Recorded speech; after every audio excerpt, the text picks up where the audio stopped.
গ্রামের পথ দিয়ে হাঁটছে নায়লা, তার পরনে মলিন স্কুল ড্রেস, কাঁধে একটি পুরানো ব্যাগ, মুখে অদম্য সংকল্প। আশেপাশে মাটির বাড়ি, মাঠে কাজ করছে কৃষকরা। নায়লার মা আমিনা তার স্বর্ণের কানের দুল হাতে নিয়ে চিন্তিত মুখে বসে আছেন, পিছনে পুরনো মাটির ঘর, জানালা দিয়ে সূর্যের আলো ঢুকছে। গ্রামের হাটে আমিনা তার স্বর্ণের কানের দুল বিক্রি করছেন, ক্রেতা দরদাম করছে, আশেপাশে কোলাহল, কাঁচা রাস্তার পাশে বিভিন্ন দোকান।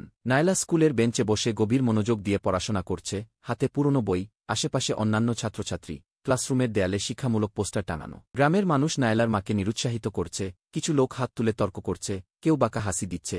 আমিনা দুইভাবে দাঁড়িয়ে আছেন। নায়লা শহরের বড় লাইব্রেরিতে বসে বই পড়ছে, চারপাশে বিশাল বইয়ের তাক, তার চোখে স্বপ্নের ঝিলিক। বহু বছর পর নায়লা গ্রামে ফিরছে, তার পরনে সাদা কোট, কাঁধে স্টেথোস্কোপ, মুখে আত্মবিশ্বাসী হাসি। আশেপাশে গ্রামের মানুষ অবাক হয়ে তাকিয়ে আছে। গ্রামের ক্লিনিকে এক অসুস্থ শিশুকে চিকিৎসা দিচ্ছে নায়লা, তার হাতে ইনজেকশন, পাশে উদ্বিগ্ন বাবা মা, ছোট্ট বাচ্চা ঘুমিয়ে আছে। নায়লার মা গর্বিত মুখে দূর থেকে মেয়ের কাজ দেখছেন, চোখে আনন্দাশ্রু, হাতে পুরনো ওড়না। পিছনে ক্লিনিকের দরজায় কি ডাক্তার নায়লা কি লেখা। গ্রামের মাতবর, যে একসময় নায়লাকে নিরুৎসাহিত করেছিল, আজ তার কাছে চিকিৎসার জন্য এসেছে, মাথা নিচু করে বসে আছে। নায়লা আন্তরিকভাবে তাকে পরীক্ষা করছে। গ্রামের মানুষ নায়লার প্রশংসা করছে, কেউ হাত জোর করে শুভেচ্ছা জানাচ্ছে, কেউ সন্তানের মাথায় হাত রেখে বলছে কি তুমিও একদিন নায়লার মতো হবে। নায়লা গ্রামের স্কুলে ছোট ছেলে মেয়েদের সামনে দাঁড়িয়ে বলছে, শিক্ষাই আলো। শিশুদের চোখ উজ্জ্বল হয়ে উঠছে। আশেপাশে গ্রামের শিক্ষকরা দাঁড়িয়ে আছে।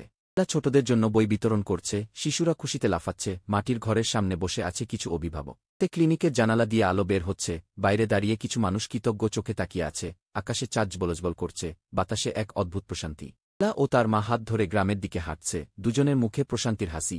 পিছনে তাদের ছোট ঘর, সামনে গ্রামের পথ আলোকিত হয়ে আছে।